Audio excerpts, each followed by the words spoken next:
सरसंघ चालक जी श्री मोहन भागवत जी लखनऊ आए थे। इनके आगमन पर हम सब लोगों को बुलाया जाता, हम लोग जानते जाते हैं, संघ की परंपरा है। कहा गया कि कोई प्रश्न पूछना हो तो भेज दीजिए, मैंने भेज दिया। मैंने प्रश्न पूछा कि भाई ऐसा है कि आप हिंदू समाज को एकजुट होने का संदेश दे रहे हैं, लेकिन आप ये संदेश राजनेताओं को क्यों नहीं देते? क्योंकि हम एकजुट होते हैं और राजनेता एक ऑर्डर निकाल के यूजीसी का पन्ना ला करके हिंदू समाज को विभिन्न जातियों में बांट देता है 1 मिनट में। तो आप राजनेताओं के शुद्धिकरण के लिए क्या करते हैं? उसका जवाब उन्होंने दिया कि ऐसा है कि राजनेता तो चुनाव जीतने के लिए अपने एजेंडे चलाते हैं, वो तो बात अलग है, लेकिन समाज बदलेगा तो राजनीति बदलेगी। अब ये बात मुझको बड़ी बड़ी गलत लगी, लेकिन कुछ कह तो सकते नहीं थे, क्योंकि ये हमारे संघ में मोनोलॉग है, एक जना बोलता है बाकी ताली बजाते हैं, कोई जना क्रॉस क्वेश्चनिंग अलाउड नहीं है। लेकिन आप ये बताइए, क्या आपने नहीं सुना कि जैसा राजा होता है वैसी प्रजा होती है? यहां पे ये हो गया कि भैया समाज अपने आप एकजुट हो जाएगा, ऑटोमेटिक ऊपर से कोई संदेश आएगा, हो जाएगा ऑटोमेटिक। अब भाई कोई रोल मॉडल होता है, कोई नेता होता है, अब ऐसे कैसे होगा कि सारा समाज अभी हमारा एकजुट हो रहा था, आप एक ऑर्डर लाए, आपने समाज को विभिन्न जातियों में डिवाइड कर दिया। वो कहते नहीं, आप होइए एकजुट, हम तो ऐसा करेंगे करेंगे। ये भागवत जी का कहना था, जो कि बिल्कुल गलत था। अब ये अपने स्टेटमेंट इतनी तेजी से बदलते हैं। अब इन्होंने कहा यूजीसी का कानून आपको मानना चाहिए।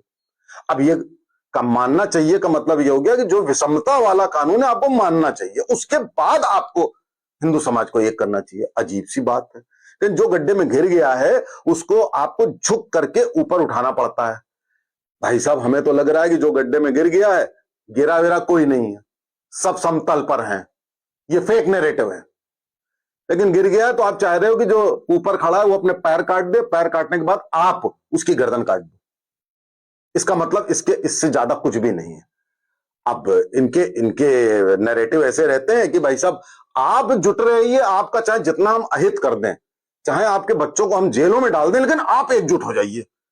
अरे भाई, आप भी कहना बंद कर दीजिए, समाज ऑटोमेटिक हो जाएगा। खैर, इसके पहले एक बात और कही थी जो मुझे समझ में नहीं आती, क्योंकि हम सब लोग हेडगेवार जी को बिल्कुल अपना आदर्श मानते हैं, लेकिन मोहन भागवत जी जिस तरीके की बातें करते हैं, जरा सुनिए। इन्होंने कहा हर मस्जिद के नीचे शिवलिंग ढूंढना बंद कर दो।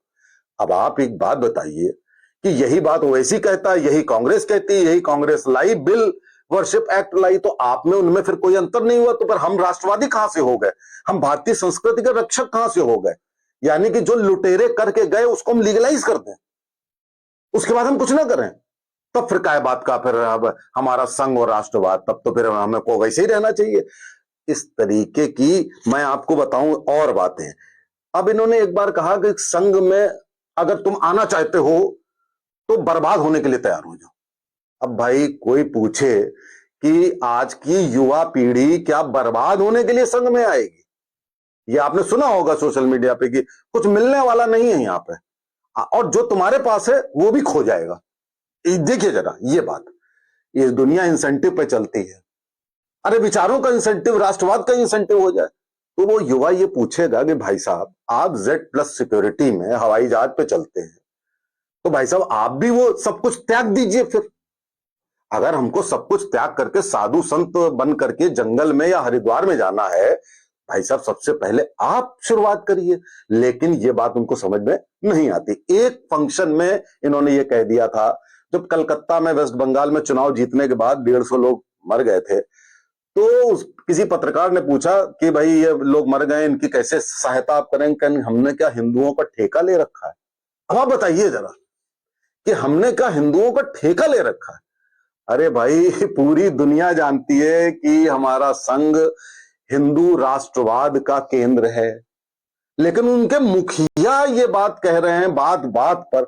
अब उन्होंने कह दिया कि साहब जो हिंदू है, हिंदू जो भारत में रहता है वो हिंदू है। बात बिल्कुल ठीक है, ये सावरकर जी ने भी कहा था। लेकिन मैं आपको बता दूं, मेरा विचार यह है कि जो हिंदुस्तान में रहता है, पाकिस्तान में रहता है, बांग्लादेश में रहता है, वो हिंदू है भौगोलिक रूप से, सांस्कृतिक रूप से नहीं है।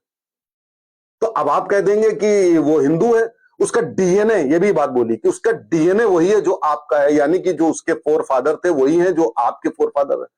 हम एग्री करते हैं। उसके बाद आप कह देते हैं कि सरसंघ चालक किसी जाति का बनेगा कि नहीं बनेगा, तो आपने कह दिया किसी जाति का नहीं बनेगा तो हिंदू बनेगा।